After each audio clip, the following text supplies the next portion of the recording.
আমাদের পারিবারিকভাবে আমরা যে বাংলাদেশের যে চিহ্নিত যে পর্যটন এলাকাগুলো আছে এই এলাকাতে আমাদের ভ্রমণকে নিরাপদ, আনন্দময়, স্বাস্থ্যকর এবং সাশ্রয়ী আমরা এই জিনিসটাকে নিরাপদ এবং আনন্দময় করার জন্য আপনারা জানেন যে আমরা একটা কোড অফ কন্ডাক্ট ডিক্লেয়ার করেছি, প্রণয়ন করেছি। এখানে ট্যুরিজমের সাথে সংশ্লিষ্ট সকলকে ট্যুর অপারেটর থেকে শুরু করে হোটেল, মোটেল, রেস্টুরেন্ট, বাস সকলকে এই কোড অফ কন্ডাক্টের মধ্যে বা আচরণ বিধির ভিতরে সকলকে আবদ্ধ করা হয়েছে। তো সকলে তাদের রাইট এবং দায়, একজন ট্যুরিস্ট বা একজন হোটেল অথবা একজন মোটেল কর্মকর্তা বা কর্মচারী তার বা একজন ট্যুরিস্ট তার নিজের দায় এবং তার রাইটস বা তার অধিকার এই দুটো সম্বন্ধে এই কোড অফ কন্ডাক্টে ব্যাপারটা পরিচ্ছন্ন করা হয়েছে।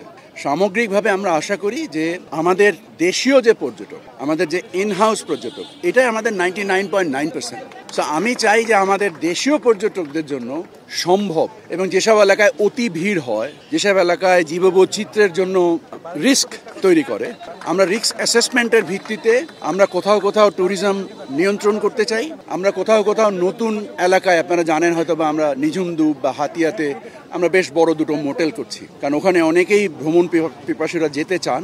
সব মশার বিরুদ্ধে সুরক্ষা দিতে এলো বসুন্ধরা এক্সট্রিম অ্যারোসল, মশার বিরুদ্ধে এক্সট্রিম সুরক্ষা। কিন্তু ওখানে আবাসন ব্যবস্থা না থাকার ফলে ওনারা যেতে পারেন না। সো আমরা সাশ্রয়ী মূল্যে, যেহেতু পর্যটন কর্পোরেশন এটাকে অপারেট করবে, সো সাশ্রয়ী মূল্যে এইসব অঞ্চলে নতুন ক্ষেত্র আমরা তৈরি করছি।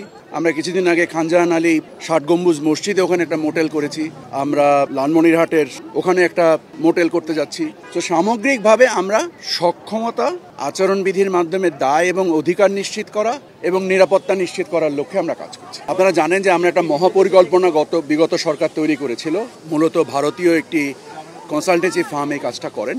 আমাদের কাছে মনে হয়েছে এটাকে আমাদেরকে এটা রিভিজিট করা দরকার। আমরা এটাকে রিভিজিট করে, কারণ প্রতিবেশী দেশের সাথে আমাদের বিভিন্ন পর্যটন স্থানেও প্রতিযোগিতা আছে। আমাদের কাছে মনে হয়েছে যে এটা আমাদের নিজেদের তৈরি করা উচিত। সো আমরা নিজেরা তৈরি করছি। এই তৈরি করে যে একটা রূপকাঠামো তৈরি করা হবে, এরপরে পরবর্তী রাজনৈতিক সরকার এটাকে যে অবয়ব দিতে চান, মানে ওনারা করতে পারবেন। আমাদের কাজ হচ্ছে একটা রূপরেখা তৈরি করে দিয়ে যাওয়া।